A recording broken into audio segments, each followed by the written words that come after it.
guys, what's up? My name is Allie for all of you that are joining me today.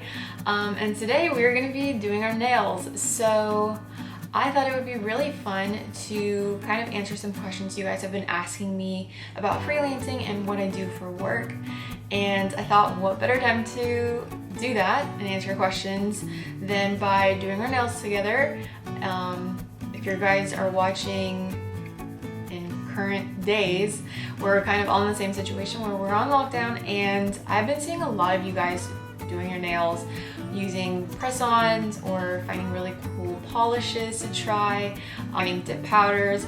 So I thought it would be kind of fun to do that together as I answer some of your questions. So without further ado, let's jump into the video. Okay, so for today, I'm actually I already filed down my nails. You guys can see they're in pretty good shape right now.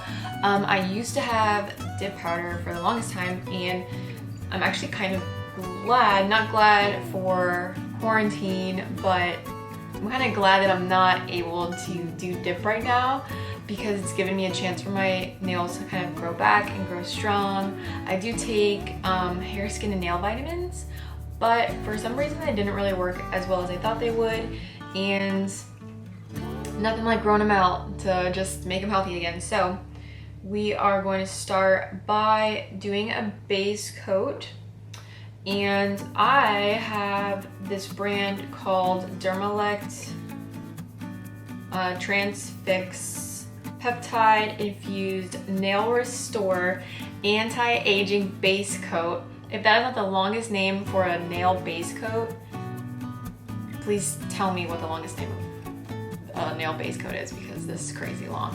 But I actually found a set of the base coat, top coat, and then cuticle oil at Ulta. So that's where you can find this if you're wondering, and I really do like it.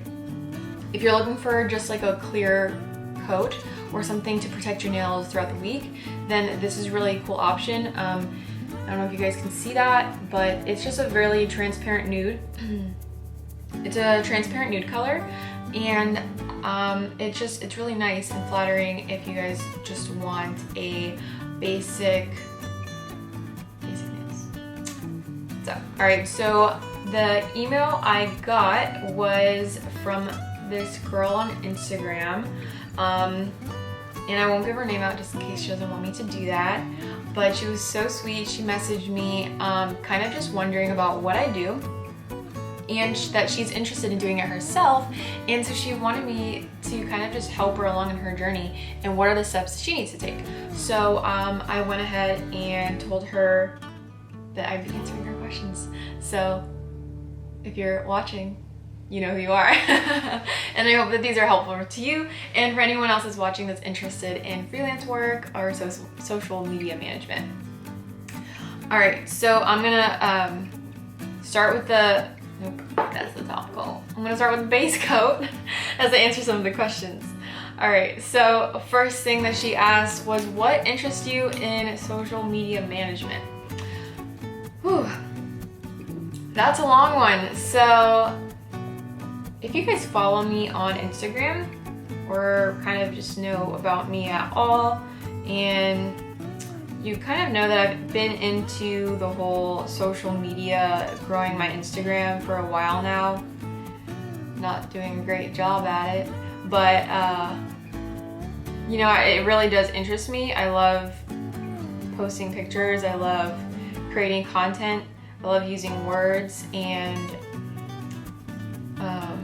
I actually have family members that are in it too. My sister-in-law actually does this full time, and she loves it, and she kind of inspired me into just dig a little deeper on what it takes to grow a social media account. And so I just started teaching myself a little bit more about that. And that's kind of where it started. How I got my first job or client was just kind of through word of mouth. Someone was following me, and they asked me if I could do some work for them. And I mean, I thought to myself, well, I do this for myself, and I think I do an okay job and they're gonna pay me for it. So yeah, I'll do that for you. So it kind of came like that, and ever since then I've just been trying to grow it. I've been getting more referrals. People I know have been reaching out to me, and it's been really good so far as clients go. But for what interested me, yeah, I love social media. I love being able to grow an account and use specific steps to see that growth. And I'm not good at math, but if this was an equation, it's pretty cool seeing how it equals out to just leads and stuff like that for my clients. So I do really like that. All right, so the next question. How did you get everything started? So again, I love social media, and I actually got reached out to by a real estate company in South Florida. My mom, thanks mom, shout out to you, but my mom actually is a broker in South Florida, and her office was getting rid of or looking to switch out who they were currently using for their social media. So I kind of made my pitch. I went down there, looked all professional, had my little notes, and I did research on what they're currently doing and what we could do to make their pages better, how I could solve their problems. I think that's a big thing if you're interested in something like this or in any field, is let the client or potential client know how you specifically can solve their problems. Because if you can't do that and tell them right away how you're going to do that, then they're not going to be interested, and they're going to look for someone who will be able to tell them right then and there.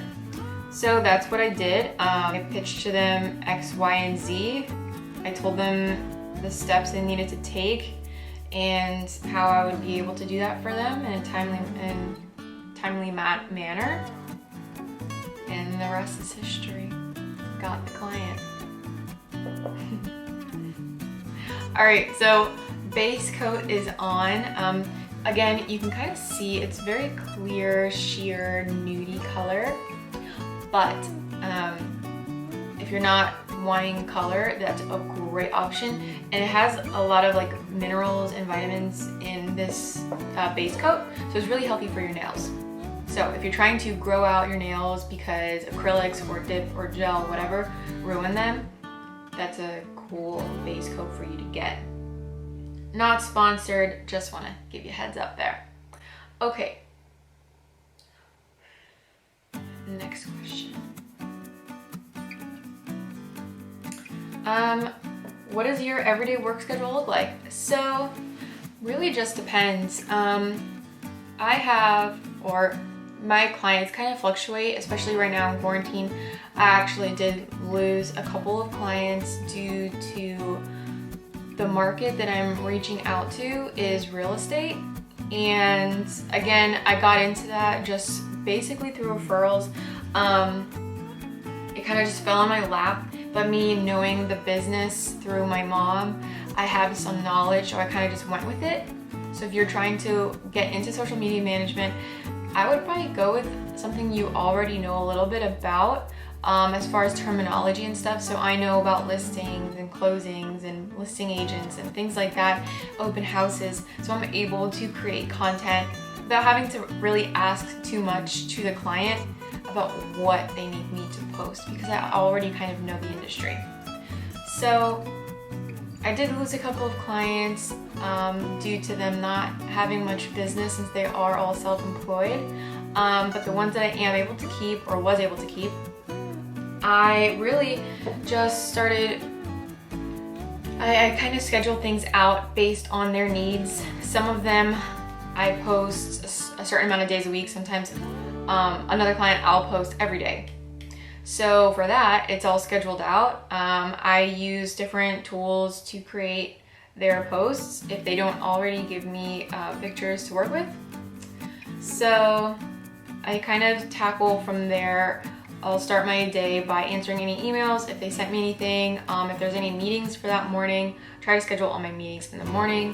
Cannot open this. Does anyone else do this where they don't open their nail polish bottles until after their nails are wet?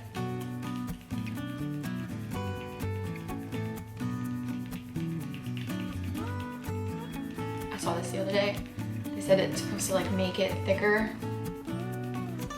We'll see if it works.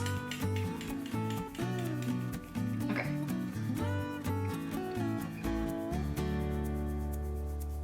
Got it.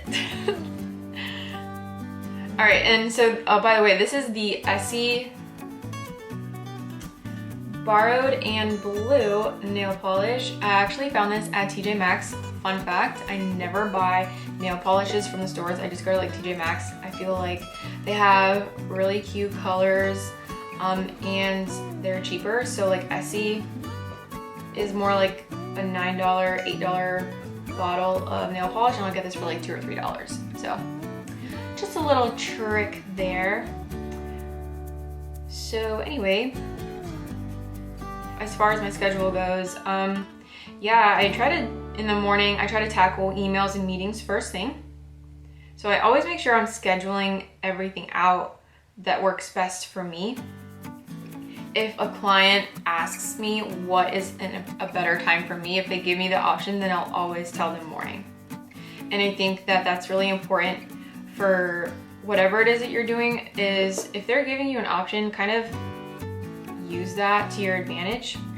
So yeah, so I do that first thing in the morning, and then I'll start creating content for them. Mainly my job for my clients is to do everything from creating the images to writing out what they want to boosting or doing ad campaigns. Editing, photo editor on my computer. I'll use Canva. I use Canva like 90% of the time. And I'm on that like every day. So I use that, and I kind of just spend my day creating content for them for that week or whatever. And then I'll start writing stuff out. So again, you want to make sure that you are helping the client by being creative and doing things yourself, but also make sure that they have their input in it.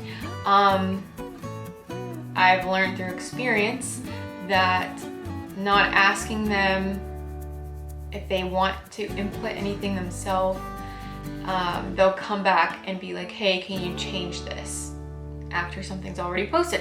So, word to the wise, always ask them if they would like to include anything personal in their posts that you can do for them. We are 3 nails in, guys, and I'm using my good hand. This is taking a long time.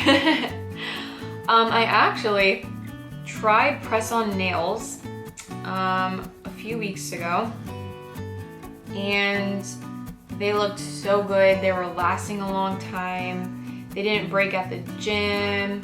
They had this sticky tabs underneath them. I think they were the brand Impress nails, and they worked really good until I went to a nail salon and I had them remove them.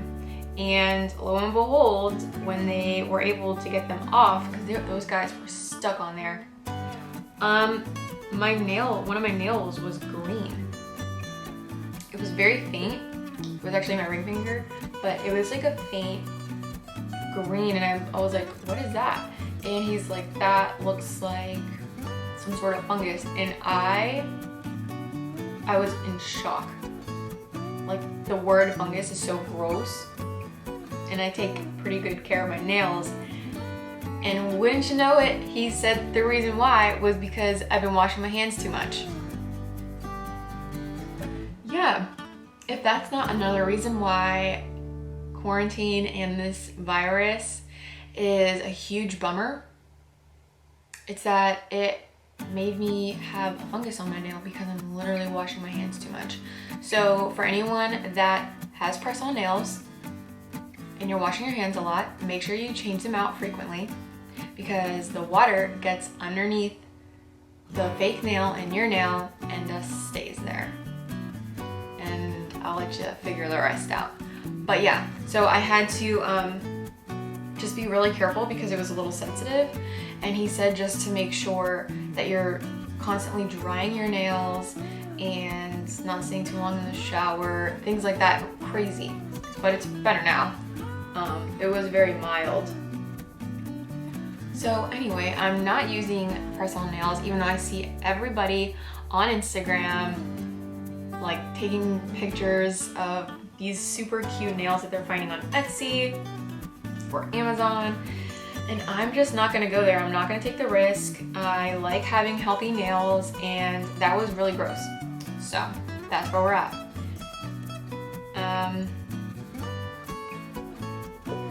Anyway, back to my questions. Alright, so the other question she asked me is it really flexible? Yes. And honestly, that is the number one reason why I decided to do this full time. When we moved out of Orlando into the Villages, I knew right then and there that I did not want to have a regular 9-to-5 job.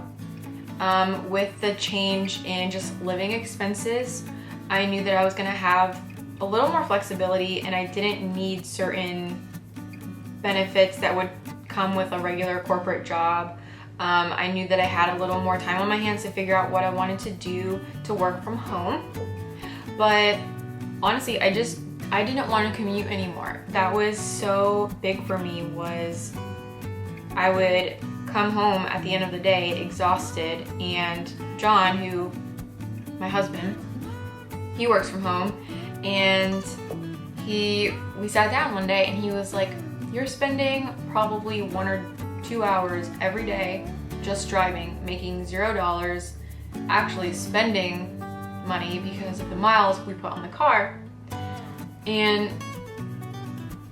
he was like, is that worth it to you? And I was like, no. Like, I'm listening to my podcast, I have my alone time, have some time to like talk to God and things like that, but I can do that at home, on my couch, in my bed, in my office, not in the car on my way to a job that I'm not passionate about and is only paying me a certain amount of dollars, and I can only work my way up so high in that job.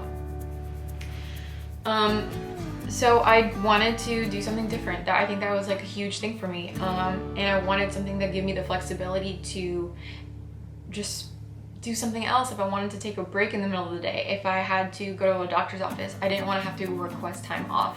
Like, there's a lot of little things that kind of added up, and they just made me more and more secure in what I wanted. And it was not a regular 9-to-5 job. I wanted to be my own boss, and I wanted to just be in charge of my own schedule.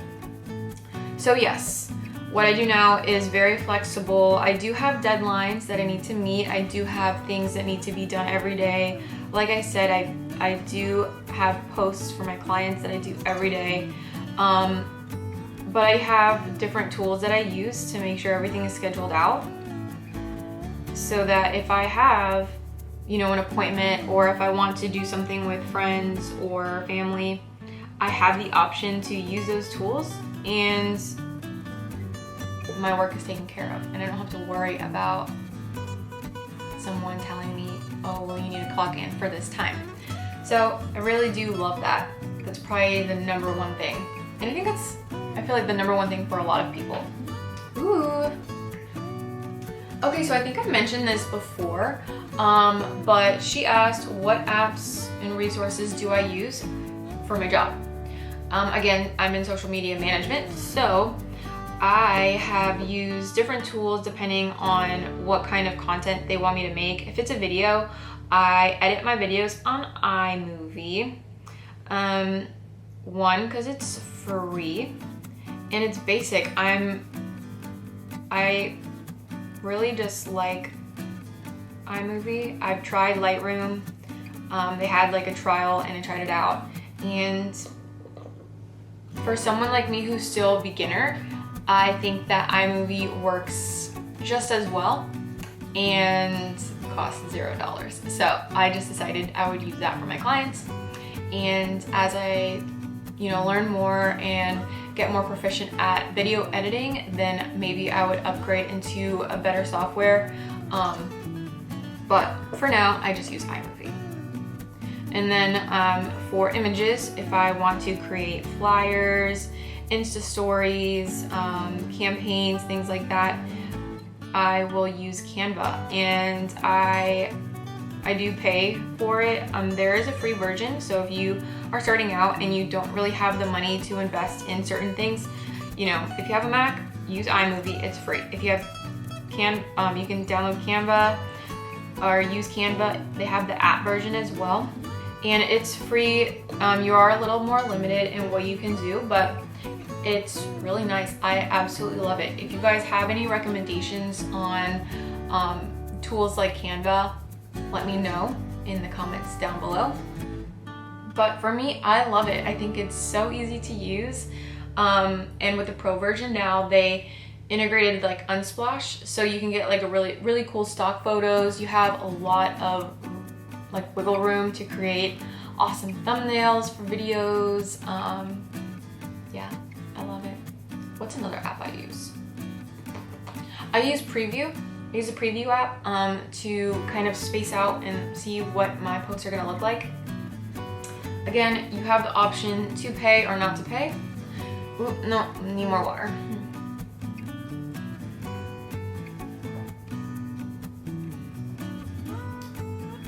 This is funny because this is the first time I've actually sat down this long sitting talking to a camera, and I'm actually really enjoying it. So I'm just gonna be honest with you guys, this is kind of fun. But it's making me very thirsty.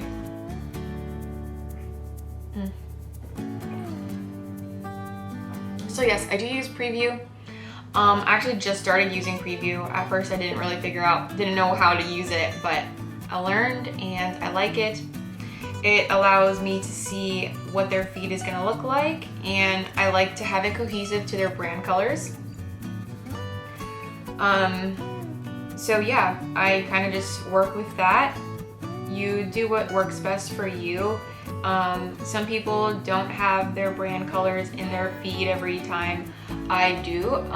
They actually really like that, both of my clients, and yeah, it's just what works for me. So the Preview app, Canva, iMovie, and then Evernote. Evernote is what I use to kind of just write notes down in general, meeting notes. If I'm gonna have like a Zoom conference call, then I will make notes of what we're gonna be talking about. I'll forward it over to them so they have it. And I really love Evernote. It's easy to use, it's free. There's so much you can do with it. I've tried Trello, I've tried Airtable, I've tried all of these task managers, and anything that's as simple as possible works best for me. So Evernote and pen and paper, honestly, if you're trying to be organized, those are the things that work best for me.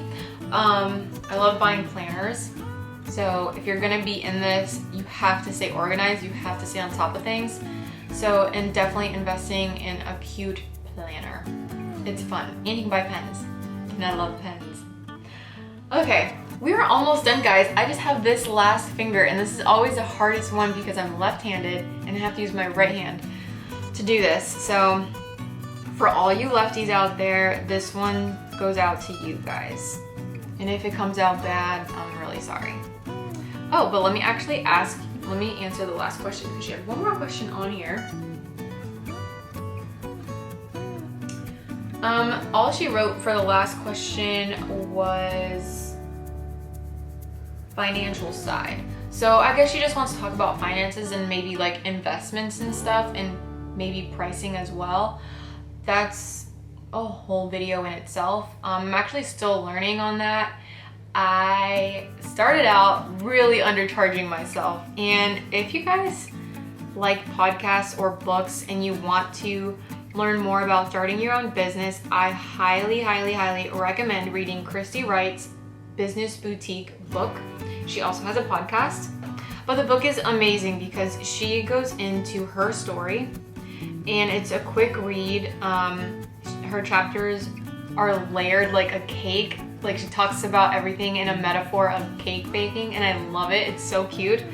But she does go into charging and how charging your clients, and if you undercharge, how it can like honestly just ruin your business and what you're trying to do. So yeah, I'm still working on that. I think that with my current clients, you know, you have to just weed things out and you learn from your mistakes.